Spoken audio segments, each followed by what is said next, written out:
राधे राधे, जय माता दी, जय माता दी। देखिए आज माता जी का चौथा दिन है। चौथा दिन की माता जी की कथा है।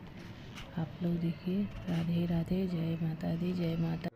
पूर्ण कलशम रुधिराप्लुतमेव च दधानां हस्त पद्माभ्याम कुष्मांडा शुभदास्तु में। माँ दुर्गा जी के चौथे स्वरूप का नाम कुष्मांडा है। अपनी मंद हल्की हंसी द्वारा अंड अर्थात ब्रह्मांड को उत्पन्न करने के कारण उन्हें कुष्मांडा देवी के नाम से भी अभिहित किया गया है। नवरात्र पूजन के चौथे दिन कुष्मांडा देवी के स्वरूप की उपासना की जाती है। इस दिन साधक का मन अनाहत चक्र में अवस्थित होता है, अतः पवित्र मन से पूजा उपासना के कार्य में लगना चाहिए। माँ की उपासना मनुष्य को सहज भाव से भव सागर से पार उतारने के लिए सर्वाधिक सुगम और श्रेयस्कर मार्ग है। माँ कुष्मांडा की उपासना मनुष्य को आंधियों व्याधियों में सर्वदा विमुक्त करके उसे सुख समृद्धि और उन्नति की ओर ले जाने वाली है। अतः अपने अलौकिक परलौकिक उन्नति चाहने वालों को उनकी उपासना में सदैव तत्पर रहना चाहिए। देवी की स्तुति, अंबिका के स्वरूप की प्रशंसा। ऋषि बोले, प्राचीन समय में शुंभ निशुंभ दोनों असुरों के बद में आकर इंद्र का त्रिलोकी का राज्य और यज्ञों के भाग छीन लिए। उन्हीं दोनों ने सूर्य, चंद्रमा, कुबेर और वरुण का अधिकार पा लिया। वायु अग्नि का काम भी वे ही करने लगे। देवताओं को तो अपमानित, पराजित एवं राज्य भ्रष्ट करके स्वर्ग से निकाल दिया। जिनके अधिकार उन दोनों असुरों ने छीन लिए थे, वे सभी पराजित देवता अपराजित देवी का स्मरण करने लगे कि उस देवी ने तो हमें वर दिया हुआ है कि आपत्ति काल में मेरा स्मरण करने पर तुम्हारे महान संकट तत्क्षण में दूर कर दूंगी। यही वरदान विचार कर पर्वतराज हिमालय के पास सभी देवता पहुंचे। वहां भगवती की स्तुति करते हुए देवता बोले, देवी एवं महादेवी को नमस्कार हो, शिवा को सदा नमस्कार हो, प्रकृति भद्रा को नमस्कार हो। हम संयम उस भगवती को प्रणाम करते हैं। रुद्र रूपा को नमस्कार, नित्य स्वरूपा गौरी एवं धात्री को नमः। ज्योत्सना रूपिणी चंद्र स्वरूपिणी एवं सुखमयी को निरंतर नमो नमः। प्रणाम करने वालों की उन्नति करने वाली सिद्ध स्वरूपा को नमस्कार हो। दैत्यों की लक्ष्मी, राजलक्ष्मी, शिव शंकर पत्नी माता जी को नमो नमः हो। दुर्गा संकट के पार कराने वाली दुर्गा पारा सारूप सारा सर्वकारिणी ख्याति कृष्णा धूम्रा देवी को निरंतर नमस्कार हो। अत्यंत सुंदर एवं अत्यंत भयंकर रूप उस देवी को बार बार प्रणाम हो। जगत की प्रतिष्ठा रूपा कृति देवी को नमो नमः हो। जो देवी सभी प्राणियों में चेतना कही जाती है, उसे बार बार नमस्कार हो। जो देवी सभी जंतुओं में क्षुधा अछाया रूप से स्थित है, उसे नमस्कार, उसे बार बार नमस्कार हो। जो देवी प्राणियों में क्षमा शक्ति तथा तृष्णा रूप में स्थित है, उसे नमस्कार, उसे बार बार नमस्कार हो। जो देवी सब प्राणियों में कांति रूप में स्थित है, उसे नमस्कार, उसे बार बार नमस्कार हो। जो देवी प्राणियों में भ्रांति क्रांति और जो लक्ष्मी रूप से स्थित है, उसे नमस्कार, उसे बार बार नमस्कार हो। जो देवी समस्त जीव मात्र में वृत्ति रूप में स्थित है, उसको नमस्कार है, उसको बार बार नमस्कार है। जो देवी समस्त जीव मात्र में स्मृति रूप में स्थित है, उसको नमस्कार है, उसको बार बार नमस्कार है। जो देवी समस्त जीव मात्र में तुष्टि रूप से स्थित है, उसको नमस्कार है, उसको नमस्कार, उसको बार बार नमस्कार है। जो देवी समस्त जीव मात्र में माता रूप में स्थित है, उसको नमस्कार है, उसको नमस्कार है, उसको बार बार नमस्कार है। जो देवी समस्त जीव मात्र में भ्रांति रूप में स्थित है, उसको नमस्कार है, उसको नमस्कार, उसको बार बार नमस्कार है। जो देवी समस्त इंद्रियों के तथा संपूर्ण जीव मात्र के अधिष्ठात्री है और समस्त जीव मात्र में निरंतर व्याप्त रहती है, उसको नमस्कार, उसको नमस्कार, उसको बार बार नमस्कार है। जो देवी इस सारे जगत में व्यापक होकर चैतन्य रूप में स्थित है, उसको नमस्कार है, उसको नमस्कार, उसको बार बार नमस्कार है। प्राचीन काल में अपने मनोरथ की सिद्धि के लिए देवताओं ने जिस देवी की स्तुति की, उसी प्रकार कई दिनों तक सूर्यपति इंद्र जिनकी सेवा करता रहा, वह मंगला रूपा परमेश्वरी हमारा मंगल एवं कल्याण करे और हमारी आपत्तियां दूर करे। दुष्ट दैत्यों से संतापित हम संपूर्ण देवता जिस भगवती ईश्वरी को नमस्कार कर रहे हैं, आओ भक्तिपूर्ण नम्रता के स्वरूप मनुष्यों द्वारा स्मरण किए जाने पर उसकी विपत्तियों का नाश कर देती है, वह हमारी भी सभी विपत्तियों को दूर करे। ऋषि बोले, हे राजन, सभी देवता जब इस प्रकार भगवती की स्तुति कर रहे थे, उस समय श्री गंगा जी के जल में स्नान करने के लिए श्री पार्वती जी आई। उस समय सुंदर भवों वाली पार्वती ने देवताओं से पूछा कि तुम लोग किसकी स्तुति कर रहे हो।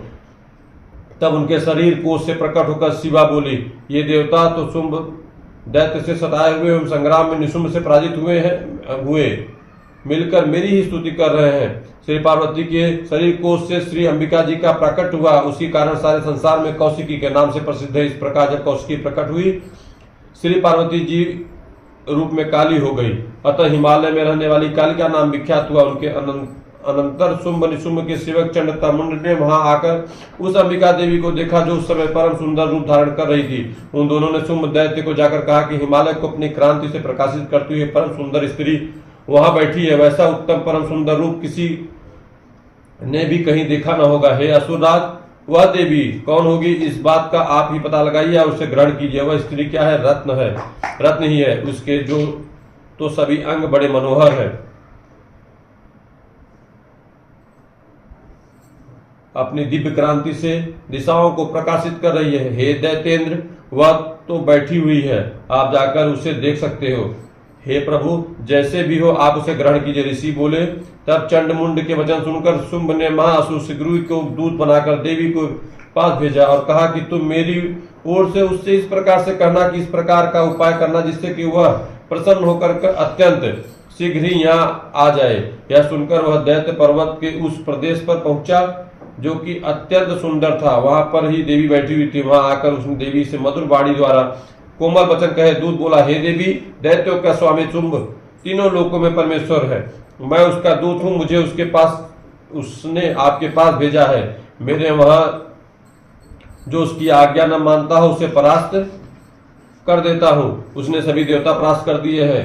अब आपके लिए जो संदेश है वह मुझसे सुनिए। उसने कहा है कि सारी त्रिलोकी मेरी हो चुकी है, सभी देवता मेरे अधीन है, सभी यज्ञ भाग पृथक पृथक करके मैं ही पा रहा हूँ। त्रिलोक भर के उत्तम सभी रत्न मेरे अधीन हो चुके हैं। इंद्र के श्रेष्ठ वाले रावत हाथी को मैंने छीन लिया है। देवताओं ने क्षीर समुद्र से उत्पन्न उच्च श्रवा नामक अश्वरत्न प्रणाम करके मुझे भेंट कर दिया है, तथा और भी जितने देव गंधर्व एवं नागों के पास रत्न रूप वस्तुएं थी वे सब की सब हे सुंदरी मेरी हो चुकी हैं। हे देवी, अब हम तुमको स्त्रियों में रत्न मान रहे हैं, इस प्रकार अब आपको भी हमारे पास आ जाना चाहिए, क्योंकि हम तो रत्नों के भोक्ता हैं। तब अब तुम्हारी इच्छा है कि मुझे अथवा मेरे पराक्रमी भारता निशुंभ को, इन दोनों में से किसी को वर लो, क्योंकि तुम रत्न रूपा हो। मेरे साथ विवाह कर लेने से तुम्हें अतुल ऐश्वर्य प्राप्त हो जाएगा। वह अपनी बुद्धि के द्वारा सोच ले, फिर मेरे साथ विवाह कर लो। ऋषि बोले। जब इस प्रकार दूत ने देवी से कहा, तब वह जगत को धारण करने वाली भगवती देवी जी गंभीर होकर मंद मुस्कान करके बोली, हे दूत, तुमने जो कुछ कहा वह सत्य है, मिथ्या कुछ भी नहीं। इसमें संदेह नहीं कि शुंभ त्रिलोकी का स्वामी है और निशुंभ भी वैसा ही है, किंतु मैंने प्रतिज्ञा की हुई कि उसे किस प्रकार से मिथ्या करूं।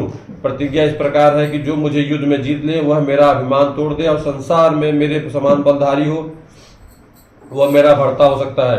शुंभाय अथवा महासुर निशुंभ आ जाए, मुझे जीत कर मेरा शीघ्रता से पराग्रहण करे। दूत बोला, हे देवी, तुम्हें अभिमान है जो इस प्रकार की बातें मेरे सामने कर रही है। भला कहीं त्रिलोकी में ऐसा कौन सा पुरुष है जो शुंभ निशुंभ का सामना कर सके। सारे देवता तो दूसरे दैत्यों का सामना भी नहीं कर सकते। तू तो स्त्री है, फिर अकेली बैठी है। युद्ध भूमि में इंद्रादि सभी देवता जिस शुंभ आदि दैत्यों के सामने न ठहर सके, भला तू स्त्री होते हुए उनका सामना कैसे कर सकेगी। इस तरह चलने चलने से तुम्हारी प्रतिष्ठा होगी, अन्यथा जब वे तुम्हारे केस पकड़कर घसीटते हुए ले जाएंगे तो तुम्हारा गौरव नष्ट हो जाएगा। देवी बोली, हे द्वित, उसमें कोई संशय नहीं कि शुंभ बलवान और निशुंभ भी पराक्रमी है, पर मैं करूं तो क्या करूं। प्रतिज्ञा करने से पहले ये बात मैंने नहीं सोची थी। अब तुम जाकर असुरराज को मेरी यह बात कह दो, फिर उससे जो उचित दिखाई देगा वही करे। ऋषि बोले। देवी जी का इस प्रकार का वचन सुनकर दूत क्रोध से लाल होकर के लौट आया और फिर दैत्यराज को विस्तार से सारी बातें कह सुनाई। दूत के वचन सुनते ही दैत्यराज क्रोध में भर गया। दैत्यों के सेनापति धूम्रलोचन से बोला, हे धूम्रलोचन, तुम देर मत करो, अपनी सेना के साथ वहां जाकर उस दुष्टा को केसों से पकड़ करके बलपूर्वक घसीटते हुए यहाँ जल्दी ले आओ। उसकी रक्षार्थ यदि कोई वहां दूसरा उपस्थित हो, चाहे वह देवता, यक्ष, गंधर्व, कोई भी, उसे मार डालो। ऋषि बोले। आज्ञा पाते ही वह धूम्रलोचन दैत्य 60,000 असुरों की सेना लेकर शीघ्र चल पड़ा। वहां पर उसने हिमालय पर विराजमान देवी को देखा, ऊंची आवाज में बोला, अरे तू शुंभ निशुंभ के पास चल। यदि अभी भी प्रसन्नता पूर्वक मेरे स्वामी के पास नहीं चलेगी तो स्मरण रख, तुझे बालों से पकड़कर घसीटते हुए बलपूर्वक मैं ले जाऊंगा। देवी बोली, इसमें संशय नहीं कि तुम्हें दैत्येश्वर ने भेजा है। तुम स्वयं भी बलवान हो, बड़ी भारी सेना साथ ले आए हो। इस प्रकार की दशा में मुझे बलपूर्वक ले जाओ तो मैं तुम्हारा क्या कर सकती हूँ। ऋषि बोले, जब इस प्रकार उसका उत्तर मिला तो धूम्रलोचन असुर देवी की ओर दौड़ पड़ा तब तो देवी अंबिका जी ने हुंकार के शब्द से उसे भस्म कर दिया। फिर तो असुरों की क्रोध में आई बड़ी सेना तथा अंबिका जी ने एक दूसरे पर तीक्ष्ण बाण, शक्तियां, फरसे आदि बरसाने आरंभ कर दिए। इधर देवी जी का वाहन सिंह भी कुपित होकर भयंकर नाद करता हुआ अपने बाल झटकता हुआ असुरों की सेना पर उछल पड़ा। उस दिन उस सिंह ने कुछ असुरों को पंजों की मार से एवं कुछ को अपने जबड़ों से तथा कई महासुरों को नीचे पकड़कर दांतों और दाढ़ों से विदीर्ण कर मार डाला। कितने एक दैत्यों के केसरी ने नाखूनों से पेट फाड़ डाले, कितने एक दैत्यों को तल प्रहार कर उसके सिंहधड़ से पृथक कर डाले और अन्यों को भुजाओं से आदि छिन्न भिन्न कर दिए। कितनों के पेट फाड़ फाड़ कर गले के बाल फटकारते हुए सिंह ने रुधिरपान किया। अत्यंत कुपित हुए देवी जी के वाहन बलवान सिंह ने क्षण भर में दैत्यों की सेना क्षय कर दी। शुंभ ने जब यह सुना तो उससे क्रोध का पारा चढ़ गया और उसके होठ कांपते हुए झट शुंभ ने चंड तथा मुंड दोनों दैत्यों को आज्ञा दी कि हे चंड मुंड, तुम दोनों बड़ी भारी सेना लेकर वहां पहुंचो, उसे जल्दी से जल्दी यहाँ लाओ, उसे सेना लेकर खींच कर या बांध कर ले आओ। यदि इस प्रकार लाने में तुमको संशय हो तो युद्ध करो, सभी प्रकार के अस्त्र शस्त्रों से सारे असुर मिलकर उसे मार डालो। उस दुष्टा के मर जाने पर एवं सिंह के भी मारे जाने पर जिस दशा में भी अंबिका पड़ी हो उसे बांध कर अपने साथ शीघ्र लाओ।